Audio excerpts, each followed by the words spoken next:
Hello, Dessi stars! Cuddle up and get ready for another classic bedtime story with me. If you're new to the Dessi Stars family, welcome! And please subscribe, because my library is full of books I'd love to read to you. Today we're going to read Snow White and the Seven Dwarfs, retold by Ronnie Randall, illustrated by Jacqueline East. One snowy winter's day, a queen sat sewing by her window. She accidentally pricked her finger with the needle. Ouch! And 3 drops of blood fell on the snow. The queen looked at the bright red blood on the white snow, against the black wood of the window frame, and thought, "I wish I had a child with lips as red as blood, skin as white as snow, and hair as black as ebony wood." Some time after that, the queen gave birth to a little girl with deep red lips, snowy white skin, and glossy hair as black as ebony. She called her Snow White. Sadly, the queen died, and the king married again. His new wife was beautiful, but cruel and selfish. She had a magic mirror, and every day she looked in it and said, "Mirror, mirror on the wall, who is the fairest one of all?" And every day the mirror replied, "You, O Queen, are the fairest of all." But as Snow White grew up, she grew more beautiful. And so one morning, the queen's mirror said to her, "You, O Queen, are fair, it's true, but Snow White is much fairer than you." In a jealous rage, the queen called her huntsman. "I never want to see Snow White's face again," she told him. "Take her into the forest and kill her."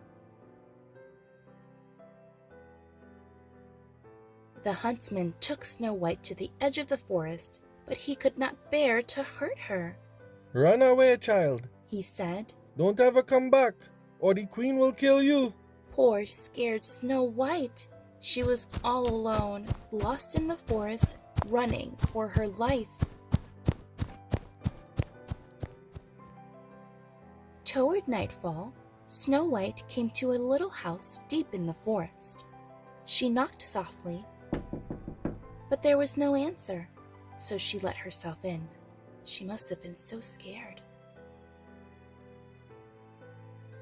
Inside, Snow White found a table and 7 tiny chairs.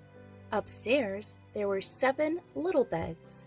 "I'm so tired," she yawned, and she lay down and fell fast asleep. A while later, she woke with a start. 7 little men were standing round her bed.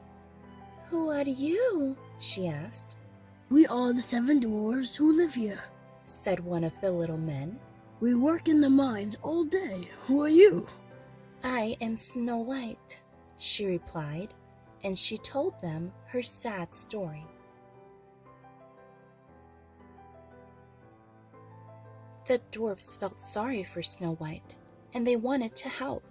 "If you will cook and clean for us," said the eldest dwarf, "you can stay here and we will keep you safe." Snow White gratefully agreed and began that very evening by cooking the dwarfs a pot of tasty hot soup for their supper. When they left for work the next morning, the dwarfs made Snow White promise not to go out or open the door or speak to anyone.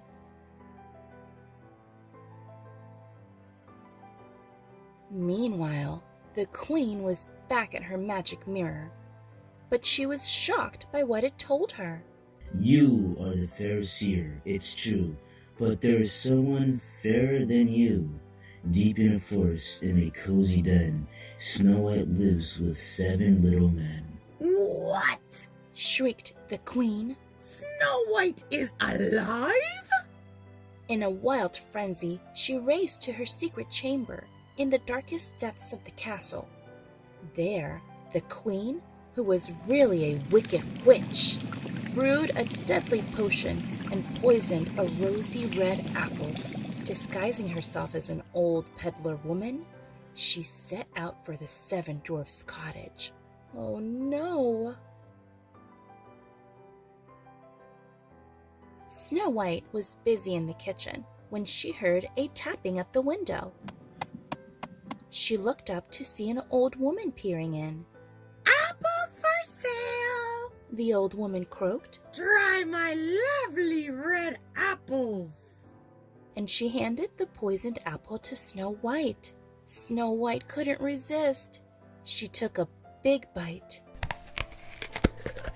and fell down motionless. Oh no! The queen cackled with delight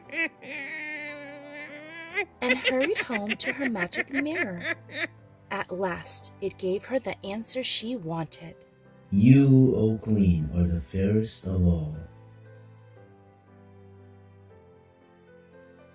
The dwarfs wept bitterly when they came home to find their lovely Snow White lying totally still on the floor. They carefully laid her in a glass case and watched over her day and night. Oh, they must have really loved her. One day, a prince came riding through the forest. When he saw the beautiful girl in the glass case, he instantly fell in love with her. Please, let me take her back to my castle. He begged the dwarfs, and they agreed. As the dwarfs helped to lift the case, one of them stumbled, and the piece of apple that was stuck in Snow White's throat came loose. Snow White coughed, and her eyes flew open. She's alive! Where am I? She gasped. You are with someone who loves you more than life itself, said the prince. Please marry me. Snow White looked into the prince's kind, gentle eyes and knew she loved him too. Yes, she said, I will.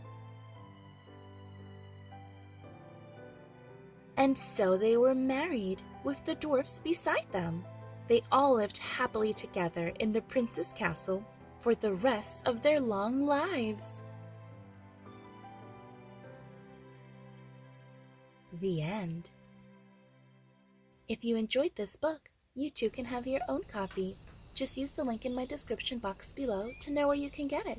Don't forget to like, subscribe, and share this video with a good friend. I just can't wait to read to you again. Until next time, Dessi stars.